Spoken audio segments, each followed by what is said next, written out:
मसीह में मेरे प्रिय भाइयों और बहनों को जय मसीह की।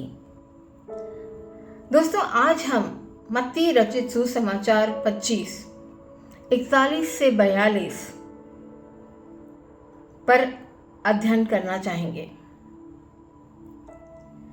ये दोनों वो आयतें हैं जहां पर हम देखते हैं कि धार्मिक नेताओं ने प्रभु यीशु मसीह को पूर्ण रूप से अस्वीकार कर दिया था। यह हम देखते हैं कि क्रूस पर चढ़ाए जाने के पहले 2 दिन प्रभु यीशु मसीह मंदिरों में इन धार्मिक नेताओं से वाद विवाद करते हैं और खूब सारी बातों पर चर्चा करते हैं। शायद प्रभु यीशु मसीह सबसे ज़्यादा इन्हीं 2 दिन बोलते हैं, यानी कि क्रूस पर चढ़ाए जाने के पहले 2 दिन वे मंदिरों में बहुत सारी बातें धार्मिक नेताओं से करते हैं। हम देखते हैं कि 41-42 में यह भी लिखा हुआ है कि प्रभु यीशु मसीह को ना इन धार्मिक नेताओं ने खाने को दिया, ना पीने को दिया और ना ही प्रभु यीशु मसीह की कोई बात स्वीकार की, बल्कि उससे यह प्रश्न अवश्य किया कि तू यह सब अद्भुत कार्य या तू जो कुछ भी उपदेश देता है उसे देने का अधिकार तुझे किसने दिया।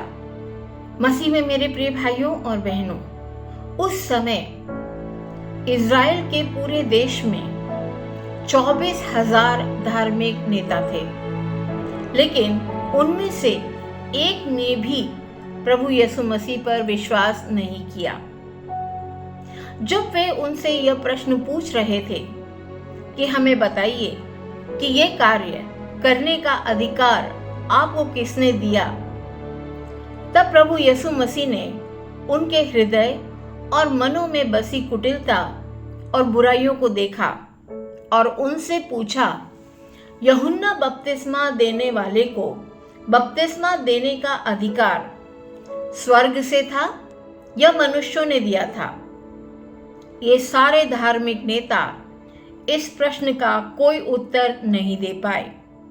इसीलिए यहाँ पर प्रभु यीशु मसीह ये कहते हैं कि जब तुम मेरे प्रश्नों का जवाब नहीं दे सकते कि यूहन्ना बपतिस्मा देने वाले को बपतिस्मा देने का अधिकार किसने दिया, उसे पृथ्वी पर इन सभी कार्यों को करने का अधिकार किसने दिया,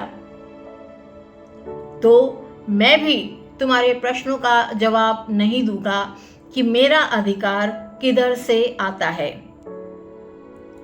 मसीह में मेरे प्रिय भाइयों और बहनों, यहाँ पर एक दृष्टांत के माध्यम से प्रभु यीशु बात करते हैं और कहते हैं कि मैं तुम्हारे पास आया और मैंने तुम्हें मेरे घर चलने का आमंत्रण दिया, लेकिन तुम सब ने बहाने बनाए, मेरे घर नहीं आने का तर्क दिया, मेरे निमंत्रण को अस्वीकार किया।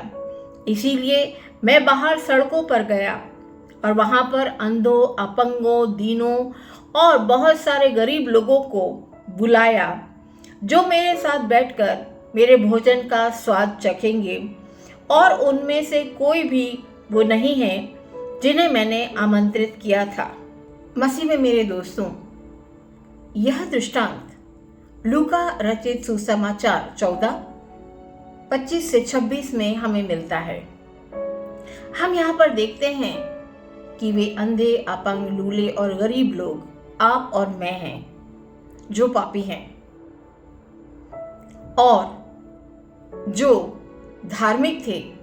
उन्होंने बहुत सारे मुखौटे लगा रखे थे और प्रभु यीशु मसीह उन्हें पहचान रहे थे। वे उस बुधवार को प्रभु यीशु मसीह से मंदिर में लगातार प्रश्न पूछे चले जा रहे थे, क्योंकि वे चाहते थे कि कोई न कोई उत्तर उन्हें ऐसा मिले जिसके कारण वे प्रभु यीशु मसीह पर दोषारोपण लगाकर उसे मार सकें। लेकिन प्रभु यीशु मसीह ने बड़े इत्मीनान से उनके सारे प्रश्नों का उत्तर दिया और वे इन उत्तर को पाकर छटपटा रहे थे।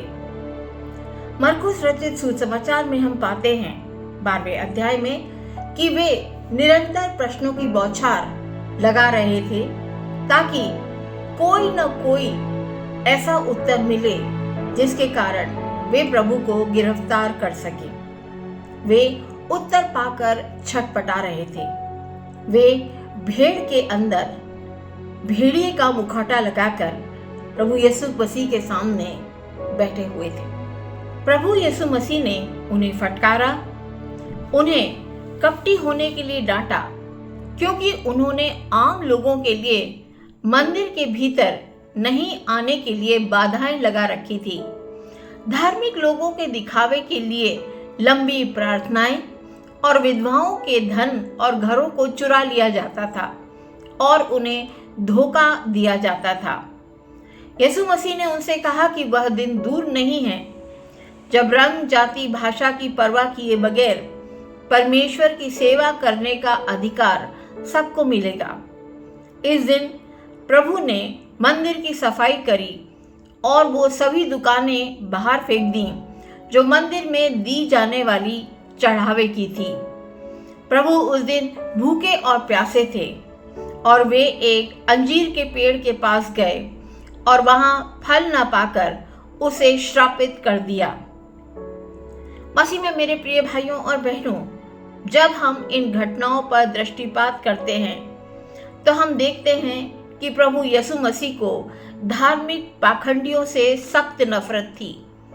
उन लोगों को प्रभु यीशु मसीह खूब पहचानते थे जो धार्मिक मुखौटा लगाकर ढोंग करते हैं, जो पवित्रता में भी अपवित्रता खोजते हैं।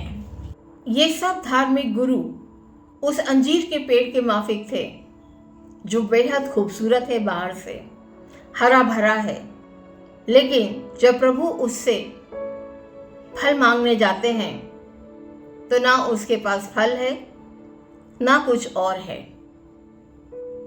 वे उन पाखंडियों की तरह हैं कि जब प्रभु उनके घर जाए भूखे प्यासे तो वे तर्क तो कर सकते हैं लेकिन प्रभु को खाना और पीने को जल नहीं दे सकते। इसीलिए प्रभु इस अंजीर के पेड़ को श्रापित करते हैं उन धार्मिक गुरुओं की तरह।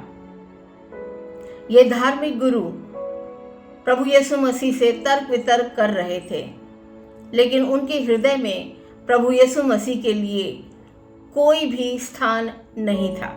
ये धार्मिक पाखंडी प्रभु यीशु मसीह के नाम से धन संपदा और अपने लिए सुख तो जोड़ सकते हैं, तमाम सांसारिक संपदा खरीद सकते हैं प्रभु यीशु मसीह के नाम पर, लेकिन प्रभु यीशु मसीह के लिए इनके हृदयों में कोई स्थान नहीं है। ये प्रभु परमेश्वर के लिए सब कुछ कुर्बान नहीं कर सकते। मसीह में मेरे प्रिय भाइयों और बहनों, ये धार्मिक पाखंडी लोग प्रभु यीशु मसीह के नाम पर तमाम संपदा कमा सकते हैं, ऐशो आराम खरीद सकते हैं, बड़े बड़े घरों में रह सकते हैं, उसके नाम का प्रचार करके बहुत सारी ऐश्वर्य की चीज़ें अपने लिए खरीद सकते हैं, लेकिन ये लोग प्रभु यीशु मसीह के लिए अपना सब कुछ कुर्बान नहीं कर सकते। इसीलिए आपने देखा होगा कि धार्मिक पाखंड बहुत दिनों तक कायम नहीं रहता।